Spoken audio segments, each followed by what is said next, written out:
The Adventure of the Solitary Cyclist. From the years 1894 to 1901 inclusive, Mr. Sherlock Holmes was a very busy man. It is safe to say that there was no public case of any difficulty in which he was not consulted during those 8 years, and there were hundreds of private cases, some of them of the most intricate and extraordinary character, in which he played a prominent part. Many startling successes and a few unavoidable failures were the outcome of this long period of continuous work. As I have preserved very full notes of all of these cases, and was myself personally engaged in many of them, it may be imagined that it is no easy task to know which I should select to lay before the public. I shall, however, preserve my former rule, and give the preference to those cases which derive their interest not so much from the brutality of the crime, as from the ingenuity and dramatic quality of the solution. For this reason, I will now lay before the reader the facts connected with Miss Violet Smith, the solitary cyclist of Charlington, and the curious sequel of our investigation which culminated in unexpected tragedy. It is true that the circumstance did not admit of any striking illustration of those powers to which my friend was famous, but there were some points about the case which made it stand out in those long records of crime from which I gather the material for these little narratives. On referring to my notebook for the year 1895, I find that it was upon Saturday, the 23rd of April, that we first heard of Miss Violet Smith. Her visit was, I remember, extremely unwelcome to Holmes, for he was immersed at that moment in a very abstruse and complicated problem concerning the persecution to which John Vincent Harden, the well-known tobacco millionaire, had been subjected. My friend, who loved above all things precision and concentration of thought, resented anything which distracted his attention from the matter in hand, and yet, without a harshness which was foreign to his nature, it was impossible to refuse to listen to the story of the young and beautiful woman, tall, graceful, and queenly, who presented herself at Baker Street late in the evening and implored his assistance and advice. It was vain to urge that his time was already fully occupied, for the young lady had come with a determination to tell her story, and it was evident that nothing short of force could get her out of the room until she had done so. With a resigned air and a somewhat weary smile, Holmes begged the beautiful intruder to take a seat and to inform us what it was that was troubling her. "At least it cannot be your health," said he, as his keen eyes darted over her. "So ardent a bicyclist must be full of energy." She glanced down in surprise at her own feet, and I observed the slight roughening of the side of the sole caused by the friction of the edge of the pedal. "Yes, I bicycle a good deal, Mr. Holmes, and that has something to do with my visit to you today." "You will excuse me, I am sure. It is my business," said he as he dropped it. "I nearly fell into the error of supposing that you were typewriting. Of course, it is obvious that it is music. You observe the spatulate finger ends, Watson, which is common to both professions. There is a spirituality about the face, however," she gently turned it towards the light, "which the typewriter does not generate. This lady is a musician." "Yes, Mr. Holmes, I teach music." "In the country, I presume, from your complexion." "Yes, sir, near Farnham, on the borders of Surrey." "Ah, a beautiful neighbourhood, and full of the most interesting associations. You remember, Watson, that it was near there that we took Archie Stamford, the forger. Now, Miss Violet, what has happened to you near Farnham, on the borders of Surrey?" The young lady, with a great clearness and composure, made the following curious statement. "My father is dead, Mr. Holmes. He was James Smith, who conducted the orchestra at the old Imperial Theatre.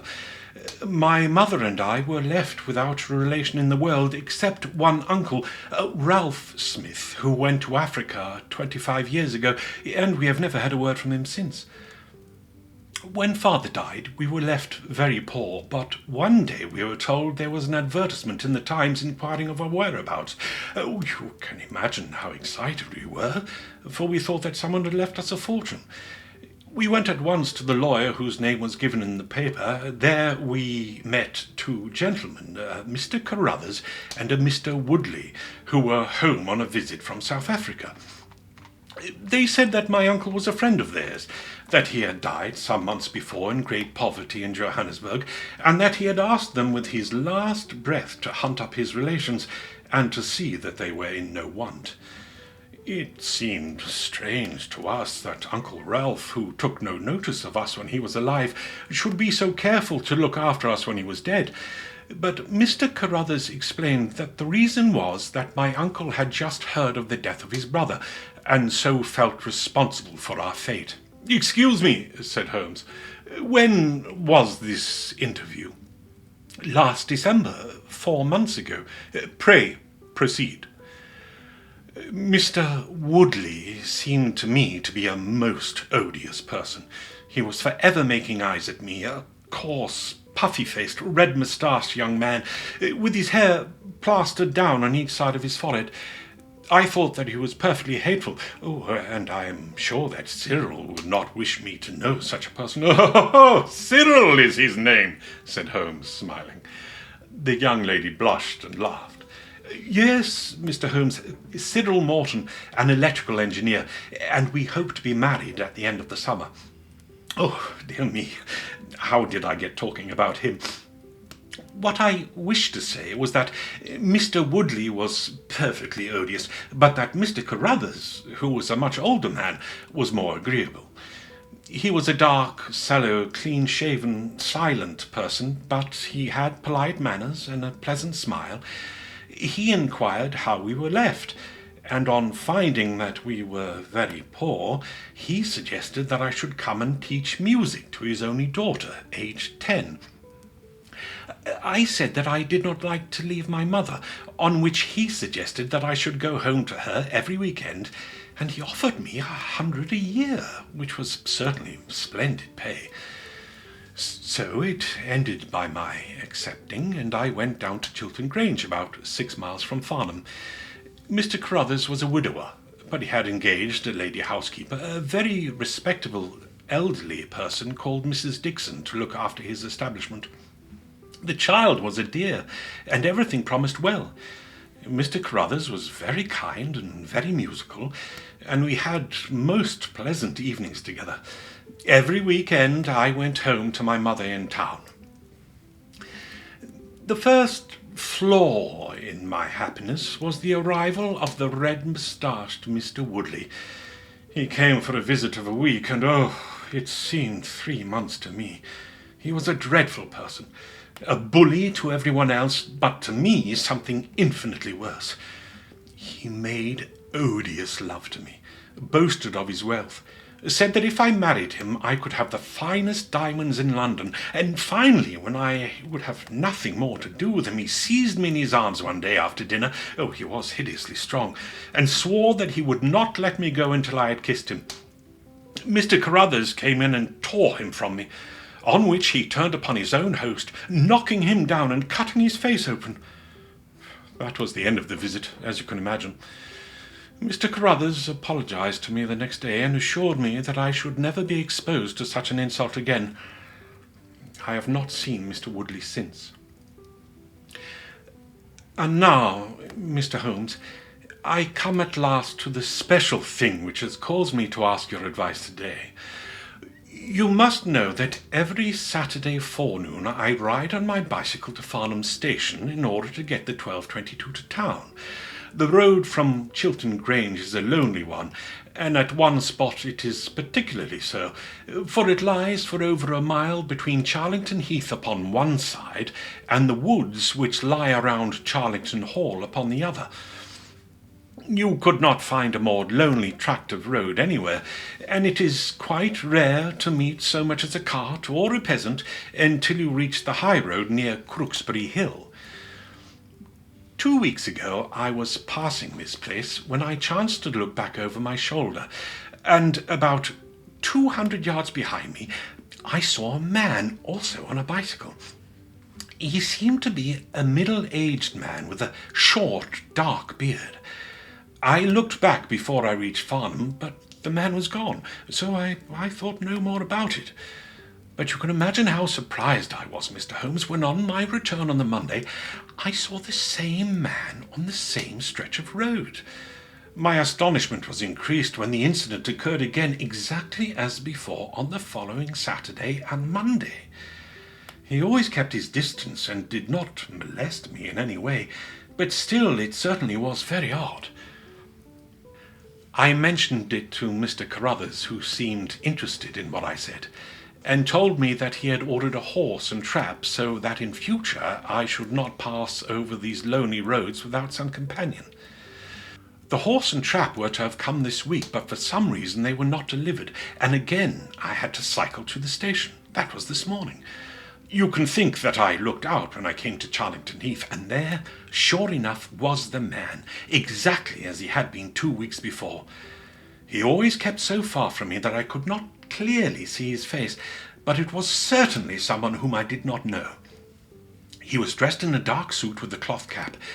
The only thing about his face that I could clearly see was his dark beard. Today I was not alarmed, but I was filled with curiosity, and I was determined to find out who he was and what he wanted. I slowed down my machine, but he slowed down his. Then I stopped altogether, but he stopped also. Then I laid a trap for him. There is a sharp turning of the road, and I pedalled very quickly around this, and then I stopped and waited. I expected him to shoot around and pass me before he could stop, but he never appeared. Then I went back and looked around the corner. I could see a mile of road, but he was not on it. To make it the more extraordinary, there was no side road at this point down which he could have gone. Holmes chuckled and rubbed his hands. "This case certainly presents some features of its own," said he. "How much time elapsed between your turning the corner and your discovery that the road was clear?" 2 or 3 minutes.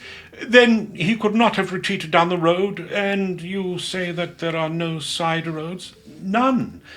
Well, then he certainly took a footpath on one side or the other. It could not have been on the side of the heath, or I should have seen him. So, by the process of exclusion, we arrive at the fact that he made his way towards Charlington Hall, which, as I understand, is situated in its own grounds on one side of the road. Anything else? Nothing, Mr. Holmes, save that I was so perplexed that I felt I should not be happy until I had seen you and had your advice. Holmes sat in silence for some little time. "Where is the gentleman to whom you are engaged?" he asked at last. "Oh, he is in the Midland Electrical Company at Coventry." "He would not pay you a surprise visit? Oh, Mr. Holmes, as if I should not know him. Have you had any other admirers?" "Several before I knew Cyril. And since?" "There was this dreadful man Woodley, if you can call him an admirer." "No one else?" Our fair client seemed a little confused. "Who was he?" asked Holmes. "Oh, it may be a mere fancy of mine, but it had seemed to me sometimes that my employer, Mr. Carruthers, takes a great deal of interest in me. We are thrown rather together. I play his accompaniments in the evening. He has never said anything. He is a perfect gentleman, but a girl always knows." "Ah!" Holmes looked grave. "What does he do for a living?" "He is a rich man." "No carriages or horses?" "Well, at least he is fairly well-to-do, but he goes into the city 2 or 3 times a week. He is deeply interested in South African gold shares." "You will let me know of any fresh development, Miss Smith. I am very busy just now, but I will find the time to make some inquiries into your case. In the meantime, take no step without letting me know. Goodbye. And I trust that we shall have nothing but good news from you." "It is part of the settled order of nature that such a girl should have followers," said Holmes, as he pulled on his meditative pipe. "But for choice, not on bicycles in lonely country roads. Some secretive lover beyond all doubt, but there are curious and suggestive details about the case, Watson. That he should appear only at that point. Exactly. Our first effort must be to find out who are the tenants of Charlington Hall. Then again, how about the connection between Carruthers and Woodley, since they appear to be men of such a different type? How came they both to be so keen upon looking up Ralph Smith's relations? Oh, and one more point. What sort of menage is it which pays double the market price for a governess, but does not keep a horse, although 6 miles from the station? Odd, Watson. Very odd. You will go down? No, my dear fellow, you will go down. This may well be some trifling intrigue, and I cannot break my other important research for the sake of it.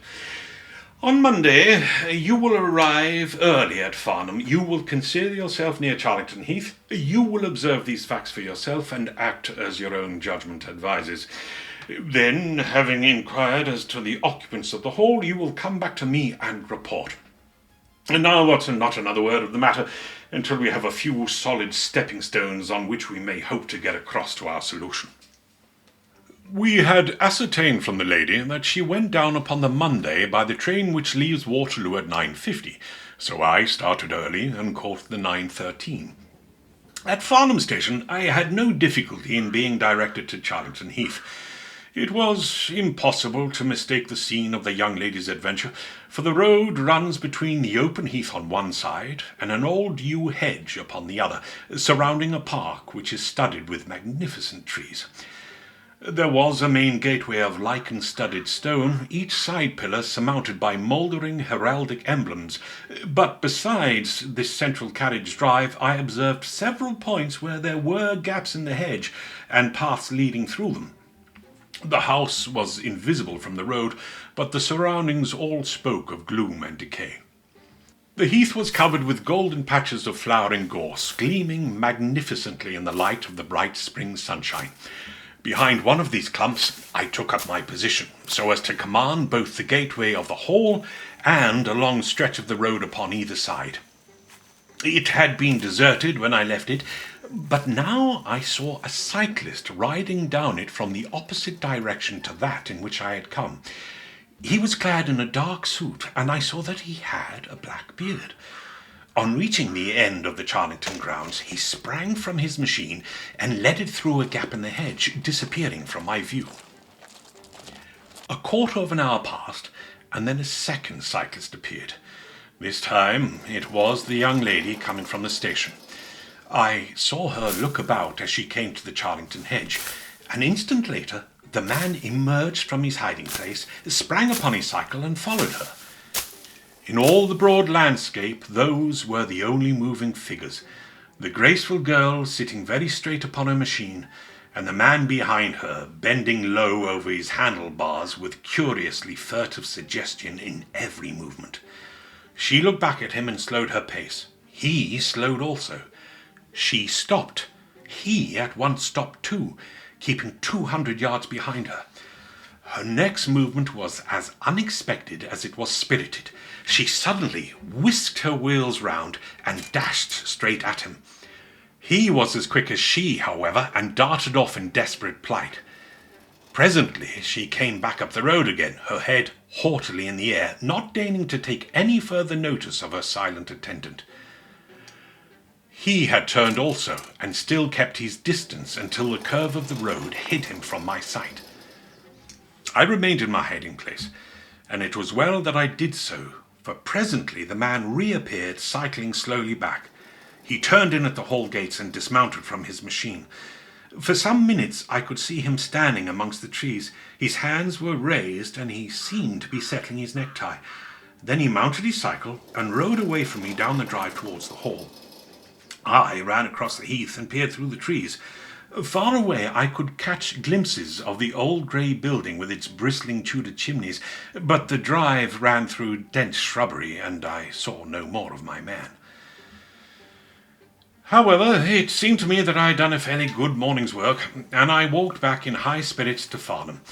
The local house agent could tell me nothing about Charlington Hall, and referred me to a well-known firm in Pall Mall. There I halted on my way home, and met with courtesy from the representative. No, I could not have Charlington Hall for the summer. I was just too late. It had been let about a month ago. Mr. Williamson was the name of the tenant. He was a respectable, elderly gentleman. The polite agent was afraid that he could say no more, and the affairs of his clients were not matters which he could discuss. Mr. Sherlock Holmes listened with attention to the long report which I was able to present to him that evening, but it did not elicit that word of curt praise which I had hoped for and should have valued. On the contrary, his austere face was even more severe than usual as he commented upon the things that I had done and the things that I had not. Your hiding place, my dear Watson, was very faulty. You should have been behind the hedge. Then you would have had a close view of this interesting person. As it is, you are some hundreds of yards away and can tell me even less than Miss Smith. She does not think that she knows the man. I am convinced that she does. Why, otherwise, should he be so desperately anxious that she should not get so near him as to see his features? You describe him as bending over the handlebar. Concealment again, you see. Oh, you really have done remarkably badly. He returns to the house, and you want to find out who he is. You come to London to a house agent? What should I have done? I cried with some heat. Gone to the nearest public house. That is the centre of country gossip. There they would have told you every name, from the master to the scullery maid. Williamson. It conveys nothing to my mind. If he is an elderly man, he is not this active cyclist who sprints away from that young lady's athletic pursuit. What have we gained by your expedition? The knowledge that the girl's story is true. I never doubted it. That there is a connection between the cyclist and the Hall. I never doubted that either. That the Hall is tenanted by Williamson. Who is the better for that? Well, my dear sir, don't look so depressed. We can do little more until next Saturday, and in the meantime I may make one or two inquiries myself. Next morning we had a note from Miss Smith recounting shortly and accurately the very incidents which I had seen, but the pith of the letter lay in the postscript. I am sure that you will respect my confidence, Mr. Holmes, when I tell you that my place here has become difficult, owing to the fact that my employer has proposed marriage to me. I am convinced that his feelings are most deep and most honourable. At the same time, my promise is of course given. He took my refusal very seriously, but also very gently. You can understand, however, that the situation is a little strained. Our young friend seems to be getting into deep waters, said Holmes thoughtfully as he finished the letter. His case certainly presents more features of interest and more possibility of development than I had originally thought. I should be none the worse for a quiet, peaceful day in the country, and I am inclined to run down this afternoon and test one or two theories which I have formed. Holmes's quiet day in the country had a singular termination, for he arrived at Baker Street late in the evening with a cut lip and a discoloured lump upon his forehead, besides a general air of dissipation which would have made his own person the fitting object of a Scotland Yard investigation. He was immensely tickled by his own adventures and laughed heartily as he recounted them. I get so little active exercise that it is always a treat, said he. You are aware that I have some proficiency in the good old British sport of boxing. Occasionally it is of service. Today, for example, I should have come to very ignominious grief without it. I begged him to tell me what had occurred. I found that country pub, which I had already recommended to your notice, and there I made my discreet inquiries. I was in the bar, and a garrulous landlord was giving me all that I wanted. Williamson is a white-bearded man, and he lives alone with a small staff of servants at the Hall. There is some rumour that he is, or has been, a clergyman. But one or two incidents of his short residence at the Hall struck me as peculiarly unecclesiastical. I have already made some inquiries at the clerical agency, and they tell me that there was a man of that name in orders whose career has been a singularly dark one. The landlord further informed me that there are usually weekend visitors, a warm lot, sir, at the hall, and especially one gentleman with a red moustache, Mr. Woodley by name, who was always there.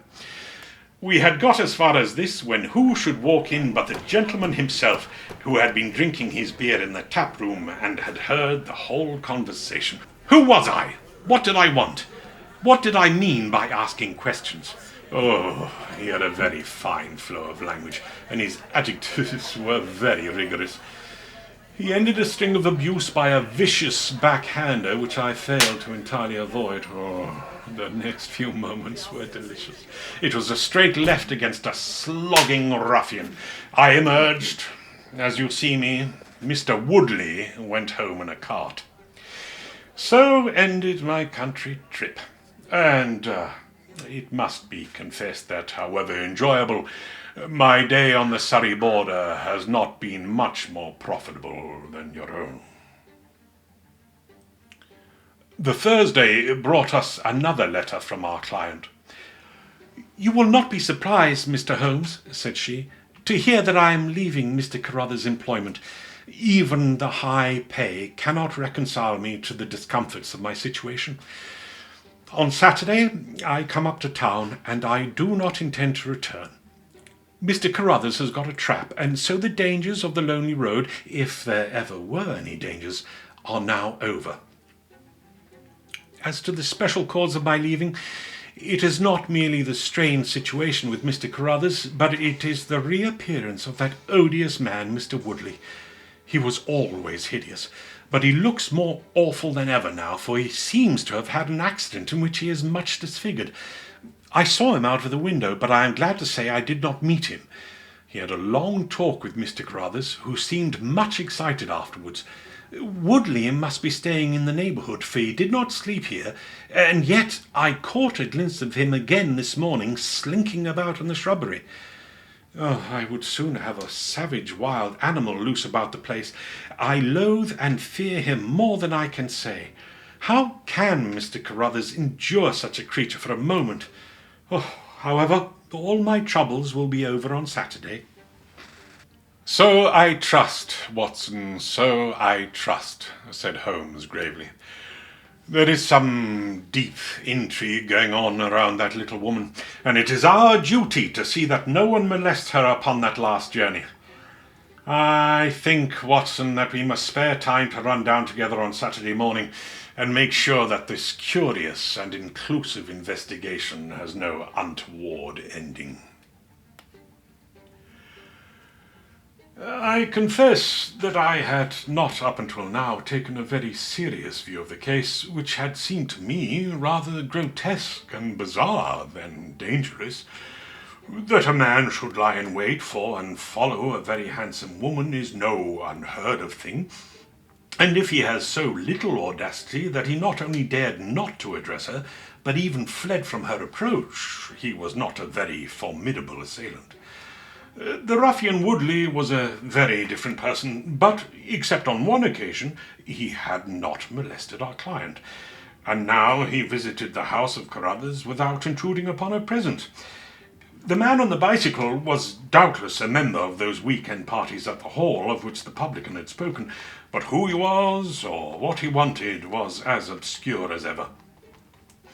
It was the severity of Holmes's manner, and the fact that he slipped a revolver into his pocket before leaving our rooms, which impressed me with the feeling that tragedy might prove to lurk behind this curious train of events. A rainy night had been followed by a glorious morning, and the heath-covered countryside, with the glowing clumps of flowering gorse, seemed all the more beautiful to eyes which were weary of the duns and drabs and slate-greys of London. Holmes and I walked along the broad, sandy road, inhaling the fresh morning air, and rejoicing in the music of the birds and the fresh breath of the spring. From a rise of the road on the shoulder of Crooksbury Hill, we could see the grim hall bristling out from amidst the ancient oaks which, old as they were still younger than the building which they surrounded.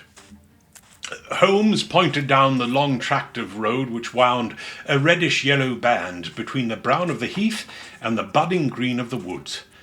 Far away, a black dot. We could see a vehicle moving in our direction.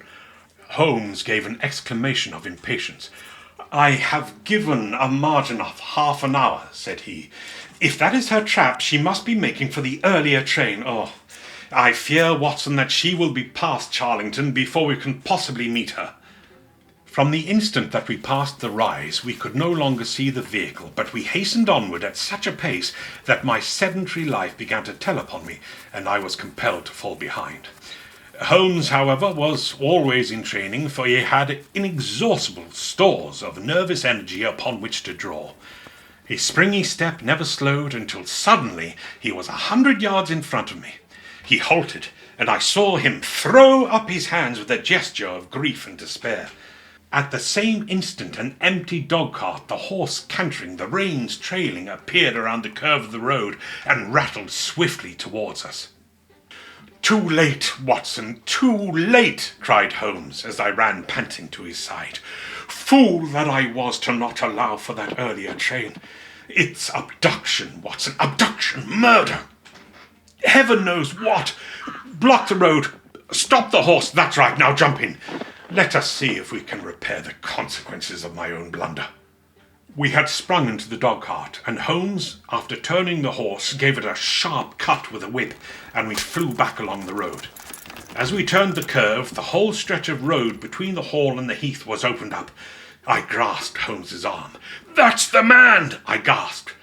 A solitary cyclist was coming towards us, his head down and his shoulders rounded, as he put every ounce of energy that he possessed into the pedals. He was flying like a racer. Suddenly he raised his bearded face, saw us close to him, and pulled up, springing from his machine. That coal-black beard was in singular contrast to his eyes, which were as bright as if he had a fever. He stared at us and at the dog-cart. Then a look of amazement came over his face. "Hello! Stop there!" he shouted, holding his bicycle to block our road. "Where did you get that dog-cart? Pull up, man!" he yelled, drawing a pistol from his side. "Pull up, I say, or by George, I'll put a bullet into your horse." Holmes threw the reins into my lap and sprang down from the cart. "You're the man we want to see. Where is Miss Violet Smith?" he said in his quick, clear way. "That's what I'm asking you. You're in a dog-cart. You ought to know where she is." "We met the dog-cart on the road. There was no one in it. We drove back to help the young lady." "Oh, good Lord! Good Lord, what shall I do?" cried the stranger in an ecstasy of despair. "They've got her! That hellhound Woodley and the blackguard parson! Oh, come, man, come! If you really are a friend, stand by me and we'll save her, if I have to leave my carcass in Charlington Wood." He ran distractedly, his pistol in hand, towards a gap in the hedge. Holmes followed him, and I, leaving the horse grazing beside the road, followed Holmes. "This is where they came through," said he, pointing to the marks of several feet upon the muddy path. "Hello! Just stop a minute. Who's this in the bush?" It was a young fellow about 17, dressed like an ostler, with leather cords and gaiters. He lay upon his back with his knees drawn up, a terrible cut upon his head. He was insensible, but alive. A glance at his wound told me that it had not penetrated the bone.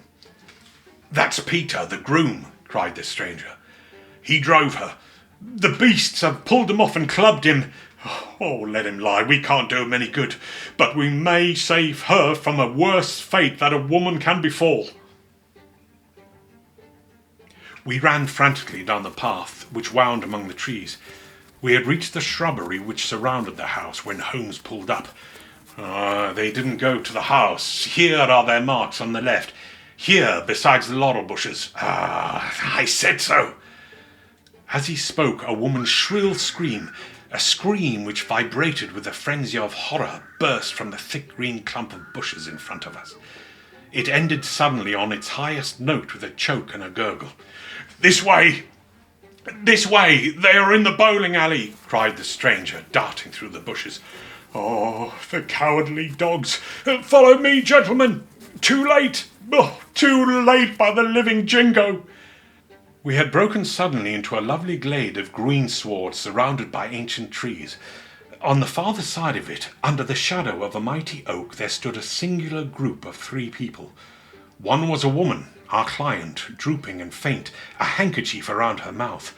Opposite her stood a brutal, heavy-faced, red-moustached young man, his gaitered legs parted wide, one arm akimbo, the other waving a riding crop, his whole attitude suggestive of triumphant bravado. Between them, an elderly, grey-bearded man wearing a short surplice over a tight tweeded suit had evidently just completed the wedding service, for he pocketed his prayer book as we appeared and slapped the sinister bridegroom upon the back in jovial congratulation. "They're married!" I gasped. "Come on," cried our guide. "Come on!" He rushed across the glade, Holmes and I at his heels. As we approached, the lady staggered against the trunk of the tree for support. Williamson, the ex-clergyman, bowed to us with mock politeness, and the bully, Woodley, advanced with a shout of brutal and exultant laughter. "Oh, you can take your beard off, Bob," said he. "I know you right well enough. Well, you and your pals have come in time for me to be able to introduce you to Mrs. Woodley." Our guide's answer was a singular one. He snatched off the dark beard which had disguised him and threw it onto the ground, disclosing a long, sallow, clean-shaven face below it. Then he raised his revolver and covered the young ruffian who was advancing towards him, with his dangerous riding crop swinging in his hand. "Yes," said our ally, "I am Bob Carruthers, and I will see this woman righted if I have to swing for it. I told you what I'd do if you molested her, and by the Lord, I'll be as good as my word." "You're too late. She's my wife." "No, she's your widow." His revolver cracked, and I saw the blood spurt from the front of Woodley's waistcoat. He spun around with a scream and fell upon his back, his hideous red face turning suddenly to a dreadful mottled pallor. The old man, still clad in his surplice, burst into such a string of foul oaths as I've never heard, and pulled out a revolver of his own. But before he could raise it, he was looking down the barrel of Holmes's weapon. "Enough of this," said my friend coldly. "Drop that pistol. Watson, pick it up. Hold it to his head. Thank you. You, Carruthers, give me that revolver. We'll have no more violence. Come, hand it over. Who are you, then?" "My name is Sherlock Holmes." "Good Lord." You have heard of me, I see. I will represent the official police until their arrival. Here, you!" He shouted to a frightened groom who had appeared at the edge of the glade. "Come here. Take this note as hard as you can write to Farnham." He scribbled a few words upon a leaf from his notebook. "Give it to the superintendent at the police station. Until he comes, I must detain you all under my personal custody." The strong, masterful personality of Holmes dominated the tragic scene, and all were equally puppets in his hands. Williamson and Carruthers found themselves carrying the wounded Woodley into the house, and I gave my arm to the frightened girl. The injured man was laid on his bed, and at Holmes's request I examined him.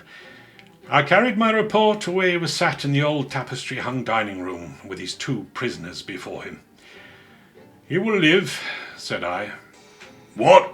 cried Carruthers, springing out of his chair. "I'll go upstairs and finish him first.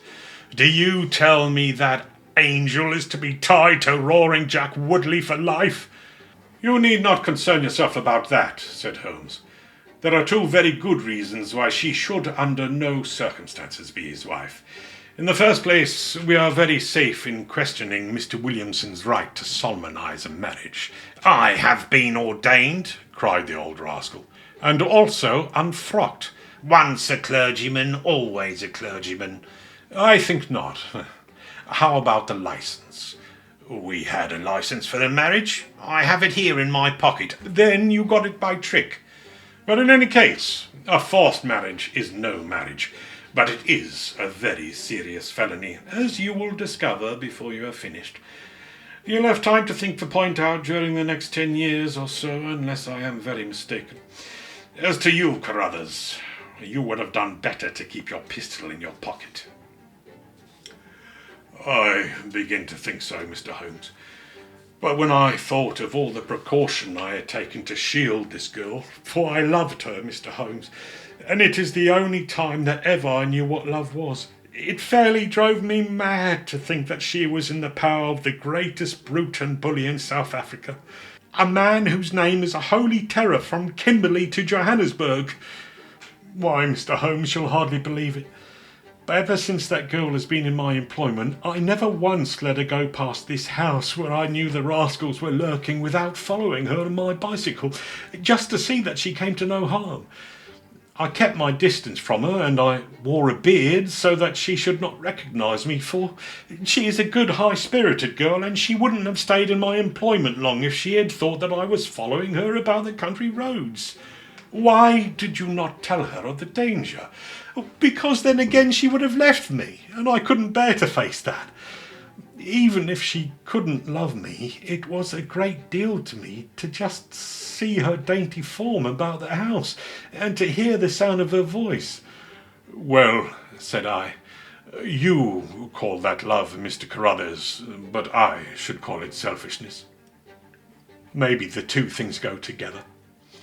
Anyhow, I couldn't let her go. Besides, with this crowd about, it was well that she should have someone near to look after her. Then when the cable came, I knew they were bound to make a move. What cable? Carruthers took a telegram from his pocket. That's it, said he. It was short and concise. The old man is dead.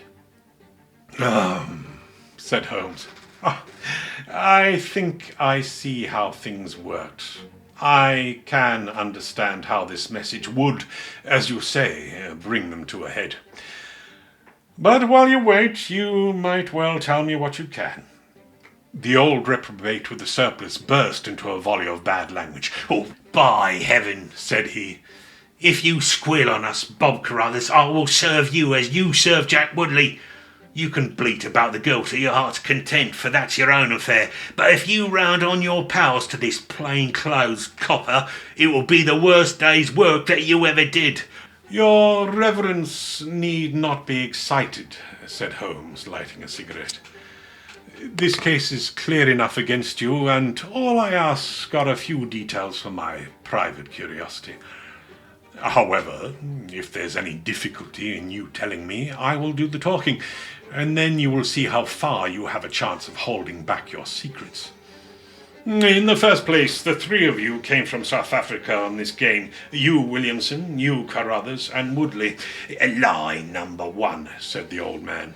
I never saw either of them until 2 months ago, and I have never been in Africa in my life. So you can put that in your pipe and smoke it, Mr. Busybody Holmes. What he says is true, said Carruthers. Well, 2 of you came over. His reverence is our own homemade article. You had known Ralph Smith in South Africa. You had reason to believe that he would not live long. You found out that his niece would inherit his fortune. How's that, eh? Carruthers nodded, and Williamson swore. She was next of kin, no doubt, and you were aware that the old fellow would make no will. Couldn't read or write, said Carruthers. So you came over, the 2 of you, and hunted up the girl. The idea was that one of you was to marry her, and the other was to have a share of the plunder. For some reason, Woodley was chosen as the husband. Why was that? We played cards for her on the voyage. He won. Ah, I see. You got the young lady into your service, and there Woodley was to do the courting. She recognized that drunken brute for what he was, and would have nothing to do with him. Meanwhile, your arrangement was rather upset by the fact that you had fallen in love with the lady. You could no longer bear the idea of this ruffian owning her?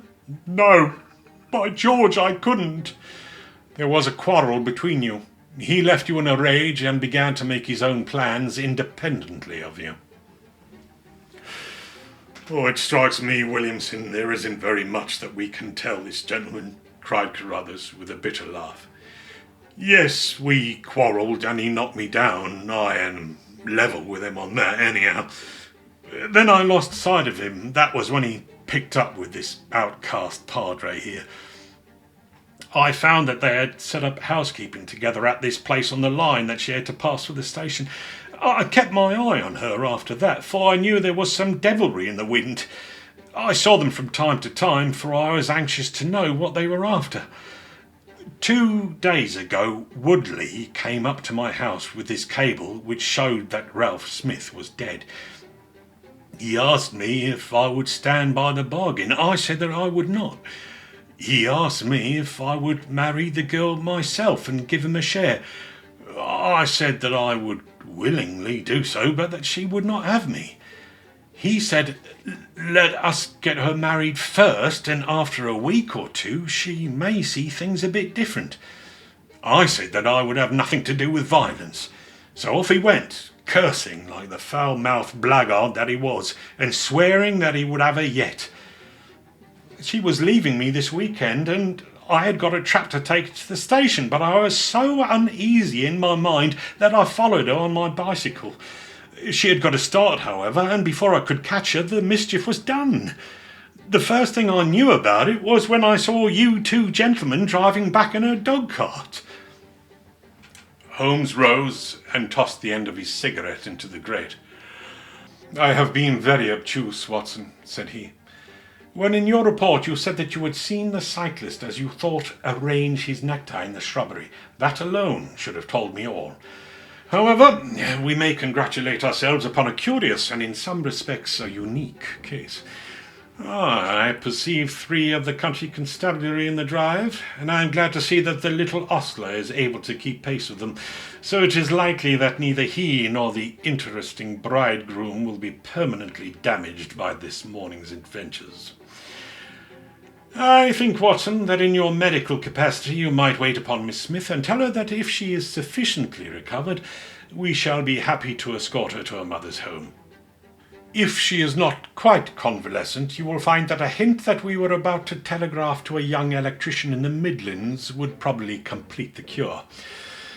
As to you, Mr. Carruthers, I think that you have done what you could to make amends for your share in an evil plot.